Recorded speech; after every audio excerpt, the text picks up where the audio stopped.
My name is D. Lanier Shook, and I am the Information Collector. I am coming to you this week from the Spartanburg County Parks and Recreation's Tiger River Park, a massive sports complex located in Reedville, South Carolina. It is one example of what makes Spartanburg County a unique place to live and work. Leading off this week's open source intelligence briefing, Sonoco announces ThermoSafe.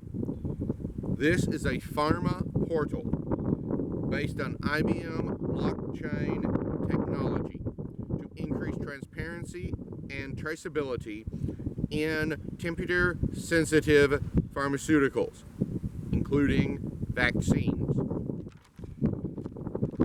This open source platform will be a leader in industry collaboration, saving the industry up to $35 billion a year. Kroger, the Cincinnati-based grocer, announced this week it is receiving a 75% tax relief exemption from sales tax by Ohio.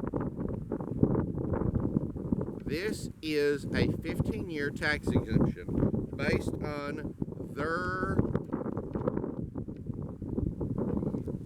new data centers and a supporting facility in Blue Ash and Hamilton, Ohio. It is based on a $100 million investment and $1.5 million of annual salary. This is significant because it reflects the importance of data to the personalization of the grocery store and retail industry.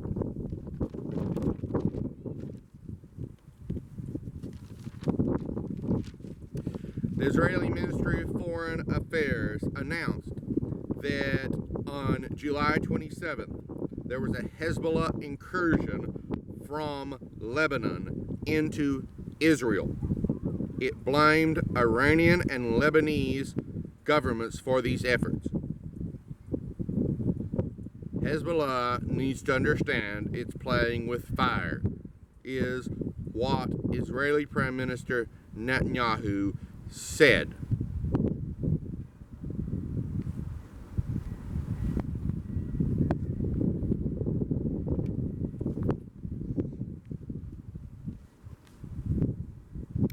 Freightliner announced its fleet of electric trucks have logged 300,000 miles in their Southern California testing area. These include 10 EM2s and 20 E-Cascadias. These are medium and heavy-duty trucks. This is an interesting development for the transportation industry because of a number of trends, including potential and past government support and the increasing development of technology. The New Mexico Department of Health is petitioning the federal government to allow the Supplemental Nutritional Assistance Program to pay for more meals bought from restaurants using EBT cards. This is part of their restaurant meals plan. They want to use SNAP benefits to boost the restaurant industry based on recent losses due to COVID-19. The group that tackled the Ho Chi Minh Trail and Soviet ballistic missile threats is now tackling COVID-19. In Annie Jacobson's book, The Pentagon's Brain, She described a group of MIT scientists called Jason. The Jason scientists took their expertise to apply to national security issues. These MIT scientists, according to an MIT press release, are now studying how to safely operate universities and research facilities. This includes volume of virus in air and the physics of masks. So there's some very technical items here. They are looking at universities as a urban interface. For example, they cited Vassar as being very sealed off and isolated, while MIT is more integrated into the Cambridge community.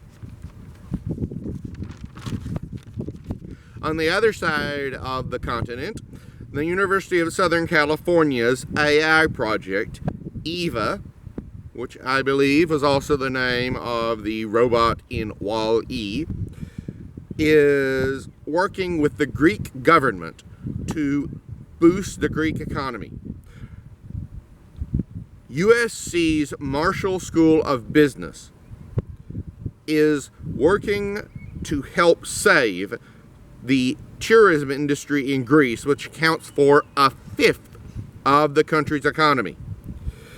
They are working to continuously monitor global conditions and identify sick visitors, allocate testing resources, use database technology to allow real-time responses, and artificial intelligence, which can improve and learn responding to conditions.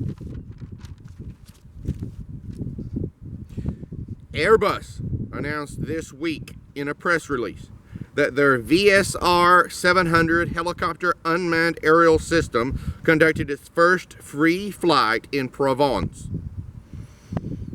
This is a unmanned aerial vehicle for the French Navy. It has a 1,000 kilogram maximum takeoff weight and has already been tasked for use carrying naval sensors. This is an interesting use of geofencing technology. And finally, on a sad but also inspirational note, following the death of the Locust, North Carolina police chief, the late Stephen Smith, the Billy Graham Evangelistic Association sent rapid response teams, chaplains, by request to Locust, North Carolina. Formed after 9/11, the Billy Graham Association's rapid response team, chaplains, have responded to more than 450 disaster sites around the globe to provide spiritual and emotional support to those affected. That's this week's Open Source Intelligence Briefing. I will come to you next week, God willing, with more information you need to know.